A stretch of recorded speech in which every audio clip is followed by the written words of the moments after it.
ಇಲ್ಲಿಂದ ಹುಡುಕೊಂಡು ಬಂದೆ. ಇದು ಯಾವುದು ರೂಟು? ಮಾಗಡಿಗೆ ಹೋಗೋ ರೂಟ ಇದು. ಸುಮ್ಮನಹಳ್ಳಿ.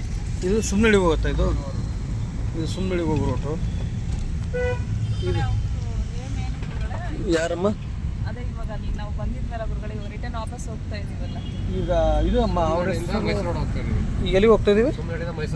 ಸುಮ್ಮನಹಳ್ಳಿಯಿಂದ ಮೈಸೂರು ರೋಡ್ಗೆ ಹೋಗ್ತಾ ಇರೋದು. ಓಕೆ. ಅಲ್ಲ ಇವತ್ತು ಯಾಕಂದರೆ ಬೆಳಗ್ಗೆ ತಾಯಿ ಫೋನ್ ಮಾಡಿದ್ದೆ. ತಾಯಿ ನಾನು ಅಮ್ಮ ನಾನು ಬರ್ತಾ ಇದ್ದೀನಮ್ಮ ಅಂತಂದು, ನೀವು ರಾತ್ರಿ ಎಷ್ಟೊತ್ತಾದರೂ ಪರವಾಗಿಲ್ಲ ಬನ್ನಿ ಅಂತ ಹೇಳಿದರು ನನಗೆ. ಯಾಕೆ ಅಂದರೆ ತುಮಕೂರಲ್ಲಿ ನಾನು ತುಂಬ ಲೇಟ್ ಆಗಿಬಿಡ್ತು. ತುಮಕೂರು ಲೇಟ್ ಆದಾಗ ಇಲ್ಲಮ್ಮ ನಾನು ಈ ಥರ ಬರ್ತಾ ಇದ್ದೀನಿ ಬರೋದು ಸ್ವಲ್ಪ ಲೇಟ್ ಆಗ್ಬೋದು ಅಂತ ನಾನು ಅಂದ್ಕೊಂಡೆ. ಆ ತಾಯಿ ಏನು ಹೇಳಿದ್ರು, ಆಯಿತು ನೀವು ಎಷ್ಟೊತ್ತಾದರೂ ಪರವಾಗಿಲ್ಲ ಬನ್ನಿ ಅಂತ ಹೇಳಿದರು. ಅದು ಆಕಸ್ಮಿಕವಾಗಿ ಅಲ್ಲಿ ತುಮಕೂರಲ್ಲಿ ಮತ್ತೆ ನಾನು ತುಮಕೂರಿಂದ 70 ಕಿಲೋಮೀಟ್ರ್ ಹಿಂದೆ ಹೋಗೋದು ಪರಿಸ್ಥಿತಿ ಬಂತು. ಅದನ್ನು ವಿಡಿಯೋ ಹಾಕಿದ್ದೀನಿ. ಅದು ಆತ್ಮ ಒಂದು ಏನೋ ಇದು ಆಗಿತ್ತು. ಅದಕ್ಕೆ ಅಲ್ಲಿಗೆ ಹೋಗಿ ಬಂದು ಯೂಟ್ಯೂಬಲ್ಲಿ ಹಾಕಿದ್ದೀನಿ. ಅದನ್ನು ಲೇಟ್ ಆಯಿತು ಬರೋದು. ಬೆಳಗ್ಗೆ ಆ ತಾಯಿಗೆ ಫೋನ್ ಮಾಡಿದೆ, ತಾಯಿ ಬರಲ್ಲ ನಿಮ್ಮ ಮನೆಗೆ ಬರ್ತಾ ಇದ್ದೀನಿ ಅಂತಂದು. ಪಾಪ ಮೈಸೂರಿಗೆ ಬಂದು, ನೀನು ಇವತ್ತೇನು ಬೆಳಗ್ಗೆ ನಾನು ಡ್ರಾಪ್ ಮಾಡಿದ್ರಲ್ಲ, ಅವರು ಮೈಸೂರಿಗೆ ಬಂದು ಮೈಸೂರಿಂದ ಅವರು KV ಕ್ರಾಸಿಗೆ ಕರ್ಕೊಂಡು ಬಂದು KV ಕ್ರಾಸಿಂದ ರಿಟರ್ನ್ ಇಲ್ಲೇ ಬೆಂಗಳೂರಿಗೆ ಬಿಟ್ಟು ಹೋದವರು ಪಾಪ. ಆದರೆ ಈ ತಾಯಿಗೆ ಹೇಳಿದ್ದೆ ನಾನು. ತಾಯಿ ಏನು ಮಾಡಿದರು, ಬನ್ನಿ ಅಂತ ಹೇಳಿದರು. ಮತ್ತು ಬೆಳಗ್ಗೆ ನಾನು ಫೋನ್ ಮಾಡಿದೆ, ಅಮ್ಮ 5 ಗಂಟೆಗಿದೆ ಬರ್ತಾ ಇದ್ದೀನಿ ಪರವಾಗಿಲ್ಲ ಅಂದರೆ, ಇಲ್ಲ ಗುರುಗಳೇ ನಮ್ಮ ಮನೇಲಿ ಜಾಗ ಇಲ್ಲ ಅಂತ ಹೇಳಿಬಿಟ್ರು. ಜಾಗ ಇಲ್ಲ ಅಂತ ಹೇಳಿದಾಗ ಆಯ್ತಮ್ಮ ಹಾಗಾದರೆ ಪರವಾಗಿಲ್ಲ. ಯಾಕಂದರೆ ಅದು ನಾವು ತಪ್ಪು ಅಂತ ತಿಳ್ಕೊಬಾರ್ದು. ಏನೋ ಒಂದು ತೊಂದರೆ ಇರುತ್ತೆ ಜಾಗದಲ್ಲಿ, ಏನೋ ಒಂದು ಮನೆ ಮಲ್ಕೊಳ್ಳೋಕೆ ಜಾಗ ಇರೋಂಗಿಲ್ಲ. ಅದಕ್ಕೆ ನಾವು ಯೋಚನೆ ಮಾಡಿದೆ. ಮತ್ತು ಸಡನ್ನಾಗಿ ಇನ್ನೊಬ್ರಿಗೆ ಫೋನ್ ಮಾಡಿದೆ. ಅವರು ಕೂಡ ರಿಸೀವ್ ಮಾಡಲಿಲ್ಲ ಬೆಳಗಿನ ಜಾವದಲ್ಲಿ. ಯಾಕಂದರೆ ಆ ಟೈಮಲ್ಲಿ ಫೋನ್ ಮಾಡೋದು ನನ್ನದೇ ತಪ್ಪಿದೆ. ಫಸ್ಟಲ್ಲಿ ಅವ್ರು ಕಾಯ್ತಾ ಇದ್ರು ಅನ್ನೋದಕ್ಕೋಸ್ಕರ ನಾನು ಹೋಗ್ತಾ ಇದ್ದೆ. ನಾನು ಮಲಗಿಲ್ಲ. ಅದಾದ ಮೇಲೆ ಮತ್ತೆ ರಿಟರ್ನ್ ಎಲ್ಲಿಗೆ ಬಂದೆ, ಇವ್ರಿಗೆ ಫೋನ್ ಮಾಡಿದೆ, ನಿಮಗೆ ಫೋನ್ ಮಾಡಿದೆ. ನೀವು ಸಡನ್ನಾಗಿ ಏನು ಹೇಳಿದ್ರಿ ನನಗೆ, ನಿಮ್ಮ ಫೋನ್ ಮಾಡಿದಾಗ ನೀವು ಫೋನ್ ರಿಸೀವ್ ಮಾಡಲಿಲ್ಲ. ಹೌದು, 2 ಸಲ ಫೋನ್ ಮಾಡಿದ್ರೆ ರಿಸೀವ್ ಮಾಡಲಿಲ್ಲ. ಅದಾದಮೇಲೆ ಸ್ವಾಮಿಗೆ ಫೋನ್ ಮಾಡಿದೆ. ಇವ್ರು ಹೇಳಿದರು ನನಗೆ, ಸ್ವಾಮಿ ಒಂದೇ ಫೋನಿಗೆ ರಿಸೀವ್ ಮಾಡಿ ಬನ್ನಿ ನಮಗೆ ಅಂತ ಹೇಳಿದರು. ಬಂದೆ. ಅಮ್ಮ ಆ ತಾಯಿಗೆ ಫೋನ್ ಮಾಡಿದೆ, ಅಮ್ಮ ಹಾಗಾದ್ರೆ ಒಂದು ಕೆಲಸ ಮಾಡು, ನಿಮ್ಮ ಮನೇಲಿ ಜಾಗ ಇಲ್ಲ ಅಂತ ಹೇಳ್ತೀಯಲ್ಲ, ನಾನು ಇಲ್ಲೇ 8ನೇ ಮೈಲಲ್ಲೇ ಮಲಗಿರ್ತೀನಿ, ಒಬ್ಬರ ಮನೇಲಿ ಅವ್ರ ಪೂಜೆ ಆದ ತಕ್ಷಣ ನಾನು ನಿಮ್ಮ ಮನೆಗೆ ಬರ್ತೀನಿ ಅಂತ ಕೇಳ್ಕೊಂಡೆ. ಆಯಿತು ಅಂತ ಹೇಳಿದರು ಅವರು. ಆಯಿತು ಅಂತ ಹೇಳಿದ್ರು. ಮತ್ತೆ ರಿಟರ್ನು ನಿಮ್ಮ ಮನೇಲಿ ಪೂಜೆ ಆಯಿತು, ಕಣ್ಣಿಗೆ ನಿದ್ದೆ ಇಲ್ಲ, ನೋಡಿದಲ್ಲ ನಾನು ಬೆಳಗ್ಗೆ ಬಂದಿರೋದು. ಮತ್ತೆ ಅದಾದಮೇಲೆ ಕೇಳ್ತಾ ಇದ್ದೀನಿ ಆ ತಾಯಿಗೆ, ಎಷ್ಟು ಗಂಟೆಗೆ ಬರ್ತೀರಾ ಅಂತ ಕೇಳಿದ್ರು. 1 ಗಂಟೆಗೆ ಆಗುತ್ತಾ ಅಂತ ಕೇಳಿದ್ರು. ಟೈಮ್ ಕೊಡೋಕ್ಕಾಗಲ್ಲ ಅಂತ ಹೇಳಿದೆ ನಾನು. ಟೈಮ್ ಕೊಡೋಕ್ಕಾಗಲ್ಲ ಅಂತ ಹೇಳಿದ್ದಕ್ಕೆ ಆಯಿತು ಒಂದು ಲೇಟ್ ಆಗ್ಬೋದು ಏನೋ ಅಂದ್ಕೊಂಡು ಸಂಜೆ ಅಂತ ಹೇಳಿದೆ. ಸಂಜೆ 6 ಗಂಟೆ 7 ಗಂಟೆ. ಯಾಕಂದ್ರೆ ನಂದು ತಪ್ಪು ಅದರಲ್ಲಿ. ಅದಕ್ಕೆ ದಯವಿಟ್ಟು ನಾನು ಡೇಟ್ ಟು ಟೈಮಿಂಗ್ಸ್ ಕೊಡೋದು ಭಾಳ ಕಷ್ಟ. ಯಾಕಂದರೆ ಈಗ 100 ಜನ ಕೂತ್ಕೊಂಡಿರ್ತಾರೆ ಮುಂದ್ಗಡೆ, ನಿಮ್ಮನ್ನು ತುಳಿದು ಹೋಗೋಕ್ಕಾಗುತ್ತೆ ನನಗೆ. ಈಗ ನೀವೆಲ್ಲ ಕಷ್ಟ, ನನ್ನ ಫೋನ್ಗೆ ಸಿಗದೆ ಭಾಳ ಕಷ್ಟ. ಈಗ ಒಂದು 10-20 ಜನ ಕೂತ್ಕೊಂಡಿರ್ತೀರ, ಅಲ್ಲಿ ಹೋಗಮ್ಮ, ಅಲ್ಲಿ ಬೇರೆಯವ್ರು ಫೋನ್ ಮಾಡ್ತಾಯಿದ್ರೆ ನಾನು ಅಲ್ಲಿಗೆ ಹೋಗಬೇಕು ಅಂತ ಹೇಳಿದಾಗ ನೀವೇನಂತೀರ, ಗುರುಗಳು ನೀವು ಲೈನೇ ಸಿಗೋದು ಕಷ್ಟ, ದಯವಿಟ್ಟು ಫೋನ್ ಕಟ್ ಮಾಡಿ 1-2 ಮಾತು ಮಾತಾಡಿ ಅಂತ ಹೇಳ್ತಿರಲ್ವ. ನಾನು ಮಾತಾಡಬೇಕಲ್ವಮ್ಮ. ಮಾತಾಡಲಿಲ್ಲ ಅಂದರೆ ಫೋನಲ್ಲೇ ಹೋಗ್ಬಿಟ್ರೆ ಜನಗಳು ಏನು ತಿಳ್ಕೊತಾರೆ, ತಪ್ಪ ನೀವೇ ಆಗಲಿ ನೀವೇ ತಪ್ಪು ತಿಳ್ಕೊತೀರ ಇಲ್ವಾ? ಇನ್ನೊಂದು ವಿಷಯ ಏನಂದ್ರೆ, ಈಗ ಅವರು ಹೆಸರೇನಂತ ಗೊತ್ತಾಗಲಿಲ್ಲ ಗುರುಗಳೇ. ಯಾರ ಹೆಸರಮ್ಮ? ಅದೇ ಗುರುಗಳೇ, ಇವಾಗ ನಾವು ಫೋನ್ ಮಾಡಿದ್ವಲ್ಲ ಗುರುಗಳೇ, ಅವರು ಹೋಗಿ ಅಂತ ಹೇಳಿದ್ರಲ್ಲ ಗುರುಗಳೇ, ಅವ್ರ ಹೆಸರು ಏನಮ್ಮ? ಅವ್ರ ಹೆಸರು ಏನಮ್ಮ? ಅವ್ರ ಹೆಸರು ಅವರು ಇದು ವಿಡಿಯೋ ನೋಡ್ತಾ ಇದ್ರೆ ದಯವಿಟ್ಟು ಕ್ಷಮೆ ಇರಲಿ. ನಾವು ಬೇಗ ಗುರುಗಳು ಕಳಿಸ್ಲಿಲ್ಲ, ಗುರುಗಳದ್ದು ಏನೂ ತಪ್ಪಿಲ್ಲ.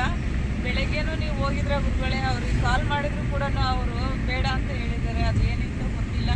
ಬಟ್ ಆದರೆ ಇವಾಗಾದ್ರೂ ವೆಯ್ಟ್ ಮಾಡಬೇಕಾಗಿತ್ತು ಗುರುಗಳೇ. ಆದರೆ ಇನ್ನೊಂದು ವಿಷಯ ಏನಂದ್ರೆ ಗುರುಗಳೇ, ಸದಾ ನೀವೇ ಬಂದಿದ್ರ. ಒಂದು ಸರಿ ನೀವು ಹೇಳಿದ್ರಿ ಅಂದರೆ ನಾವು ಬರ್ತೀವಿ ಅಂತ ಹೇಳಿದ್ರಂತೆ ಗುರುಗಳೇ, ಪಕ್ಕ ಬಂದೇ ಬರ್ತೀರ ಗುರುಗಳೇ. ಬಟ್ ಅವ್ರು ಯಾಕೋಕ್ಕಾಗಿಲ್ಲ. ಅದೇ ನೀವು ಒಂದು ಮಾತು ಹೇಳ್ತೀರ ಗುರುಗಳೇ, ಈ ಒಂದು ವಿಷಯಕ್ಕೆ ಪಕ್ಕ ಅದು ನಿಜ ಅಂತ ಅನ್ಸುತ್ತೆ ಗುರುಗಳೇ. ಏನು ಅಂದ್ರೆ ಗುರುಗಳೇ, ಈ ಕರ್ಮ ಕಳೆದಿದ್ರೆ ಮಾತ್ರನೇ ನನ್ನ ಲೈನ್ ಸಿಗೋದು, ಮತ್ತೆ ನಾನ್ ಸಿಗೋದು ಅಂತ ಹೇಳ್ತಿರಲ್ಲ ಗುರುಗಳೇ, ಇದು 100-200% ನಿಜ ಗುರುಗಳೇ. ಅದಕ್ಕೆ ಇವರೇ ಸಾಕ್ಷಿ ಗುರುಗಳೇ. ನೋಡಿ, ನೀವಾಗಿ ಹುಡ್ಕೊ ಬಂದ್ರು ಕೂಡ ಅವ್ರು ಇವಾಗ ನಿಮಗೆ ಸಿಗ್ತಾ ಇಲ್ಲ. ಟೈಮ್ ತೋರಿಸಿ ಎಷ್ಟಾಯ್ತು ಅಂತಂದು ಇವಾಗ 11:26 ಆಗಿದೆ ಗುರುಗಳೇ. ನೋಡಿ, ಇವಾಗ ಅವ್ರು ಬೇಡ ಹೋಗಿ ಅಂತ ಹೇಳ್ತವ್ರೆ. ನಿಮ್ ಲೈನ್ ಸಿಗ್ಲಿ ಅಂತಾನೆ ಅದೆಷ್ಟೋ ಜನ ದೇವರಿಗೆ ರಾಯರಿಗೆ ಹರಕೆ ಮಾಡ್ಕೊಂತಾರೆ, ಉಪವಾಸ ಎಲ್ಲ ಮಾಡ್ತಾರೆ, ಸಾಯ್ತೀವಿ ಅಂತ ನಿರ್ಧಾರ ಮಾಡ್ತಾರೆ. ಬಟ್ ಇವರಿಗೆ ನೀವು ಮನೆ ಗಂಟೆ ಹುಡ್ಕೊಂಬಂದ್ರು ಅವ್ರಿಗೆ ಇವಾಗ ಅವಕಾಶ ಸಿಗ್ತಾ ಇಲ್ಲ ಅಂದ್ರೆ ನೀವು ಹೇಳಿದ ಮಾತು ಸತ್ಯನೇ ಅಲ್ವಾ? ಹೌದಾ ಅಲ್ವಾ ಗುರುಗಳೇ? ನೋಡಿ, ನಾನಾಗ್ಲೂ ಹುಡ್ಕೊಂಬಂದ್ರು ಕರ್ಮ ಇನ್ನೂ ಇದೆ, ಇನ್ನೂ ಸಿಕ್ಕಿಲ್ಲ ಗುರುಗಳೇ. ಅದಕ್ಕೆ ಕರ್ಮ ಇದೆ ಅವ್ರಿಗೆ. ಕೆಲವರು ಹೇಳ್ತಾ ಇದ್ರು ಏನಂದ್ರೆ ಈ ಕರ್ಮ ಅದು ಇದು ಅಂತ ಹೇಳ್ಬಿಟ್ಟು ಸುಳ್ಳು ಹೇಳ್ತಾರೆ, ಹೆಣ್ಮಕ್ಳಿಗೆ ಆ ತರ ಯಾಮರಿಸ್ತಾರೆ ಅಂತ. ಅದೆಲ್ಲ ಈ ತರದವ್ರು ಕಳಿಸ್ಕೋಬೇಕು ಗುರುಗಳೇ. ಏನಮ್ಮ? ಕೆಲವೊಬ್ರು ಹೇಳ್ತಾ ಇದ್ರು ಹಾಂ ಈ ಕರ್ಮಗಳು ಅವು ಇವು ಅಂತ ಹೇಳ್ಬಿಟ್ಟು ಸುಮ್ನೆ ಆತರ ಸುಳ್ಳು ಹೇಳ್ಬಿಟ್ಟು ಆ ಗುರುಜಿ ಹೆಣ್ಮಕ್ಳನ್ನ ಮೋಡಿ ಮಾಡ್ತಾರೆ ಅಂತ ಹೇಳ್ತಾರಲ್ಲ ಗುರುಗಳೇ. ಹಾಂ ಇದನ್ನ ಅವ್ರು ನೋಡಿದ್ರೆ ದಯವಿಟ್ಟು ಅದನ್ನ ಅವ್ರು ತಿಳ್ಕೊಬೇಕು. ಇದು ಕರ್ಮ ಅಲ್ದಿರ ಇನ್ನೇನು ಅಂತ ಕೇಳ್ಬೇಕು ಗುರುಗಳೇ. ಅಷ್ಟು ಎಷ್ಟು ಅಂತ ಬೆಳಗ್ಗೆನೆ ನೀವೇ ಕಾಲ್ ಮಾಡಿದ್ರೆ ಗುರುಗಳೇ ಅವ್ರಿಗೆ. ಅವ್ರಿಗೆ ಏನಾದ್ರು ಕಾಲ್ ಸಿಕ್ಕಿದ್ರೆ ಇವತ್ತು ನಮ್ಮ ಮನೆಗೆ ನೀವು ಬರಕ್ ಆಗ್ತಾ ಇದ್ದಿಲ್ಲ ಗುರುಗಳೇ. ರವಿಗೆ ಫೋನ್ ಮಾಡಿ ಸರ್. ಅವ್ರಿಗೆ ಫೋನ್ ಮಾಡಿದ್ರೆ ನೀವು ಫೋನ್ ಮಾಡಿದಾಗ ಅವರು ಬೇಡ ಅಂತ ಹೇಳಿದ್ದಾರೆ. ಮನೆ ಹತ್ರ ಬಂದಿರೋದು ಬೇಡ ಅಂತ ಹೇಳಿದ್ದಾರೆ ಗುರುಗಳೇ. ಎಂತ ಮನೆ ಯಾವ ತರ ಇರ್ಬೇಕು, ನನಗೆ ಇದೇ ಜಾಗ ಬೇಕು ಅಂತ ಯಾವತ್ತೂ ನೀವು ಕೇಳಿಲ್ಲ ಗುರುಗಳೇ. ಎಂತ ಮನೇಲಾದ್ರೂ ಇವತ್ತು ನಾನು ಎಲ್ಲಿ ಮಲ್ಕೊಂಡಿದ್ದೆ ನಾನು ಗುರುಗಳೇ ನನಗೆ ಒಂಥರ ಅಲ್ಲ, ನನಗೆ ನನ್ನ ನಂಬ್ಕೊಂಡು ಬಂದಂಥವ್ರನ್ನ ನಾನು ಬೆಡ್ರೂಮಲ್ಲಿ ಮಲಗಿಸಿದ್ದೆ. ಮಲಗಕ್ ಬಿಟ್ಬಿಟ್ಟು ನೀವು ಹಾಲಲ್ಲಿ ಒಂದು ಚಿಕ್ಕ ಇದ್ರ ಮೇಲೆ ಸೋಫಾ ಮೇಲೆ ಮಲಗಿದ್ರೆ ನಾನು ಬೆಳಗ್ಗೆ ನೋಡಕ್ಕೆ ಆಗ್ತಾ ಇಲ್ಲ ಗುರುಗಳೇ. ಯಾಕೆ ಅವರು ನನ್ನ ನಂಬ್ಕೊಂಡು ಬಂದಿರ್ತಾರೆ, ಹೌದು ಗುರುಗಳೇ. ಹೌದಲ್ವಾ? ನನ್ನ ನಂಬ್ಕೊಂಡು ಬಂದಾಗ ನಾನು ಅದು ತಪ್ಪಲ್ವಾ? ಅದಕ್ಕೆ ಅವ್ರನ್ನ ನೀವು ಚೆನ್ನಾಗಿರ್ಬೇಕು ನನಗಂತೇಳಿ ಅವ್ರನ್ನ ಎಲ್ಲಿ ಮಲಗಿದೆ ನಾನು. ನೀವು ಅಷ್ಟು ಜನ ಸೋಫಾ ಮೇಲೆ ಮಲ್ಕೊಂಡಿದ್ರ ಗುರುಗಳೇ ನೀವು. ಜೈ ಶ್ರೀರಾಮ್ ಸ್ವಾಮಿ. ಇವಾಗ ಅವ್ರಿಗೆ ಫೋನ್ ಮಾಡಿದ್ರೆ ಇವ್ರಿಗೆ ಮಾಡಿದ್ದೆ ಬಾಬು ಅವ್ರಿಗೆ.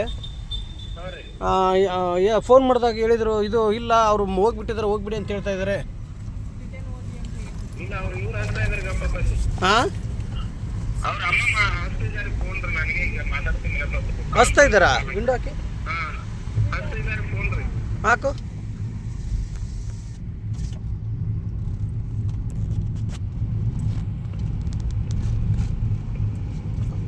ಹಾಕದ ಲೈನ್ ಹಾಕದ.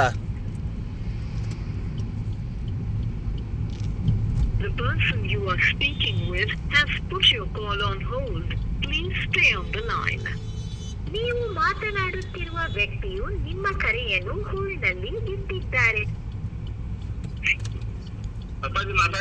ಹಲೋ, ಹಲೋ, ಜೈ ಶ್ರೀರಾಮ್. ಜೈ ಶ್ರೀರಾಮ್ ತಾಯಿ. ಗುರುಗಳೇ ಬಂದಿದ್ದೀವಿ ಗುರುಗಳೇ ಫ್ಯಾಕ್ಟ್ರಿಗೆಲ್ಲ. ಎಲ್ಲಿದ್ದೀರಾ?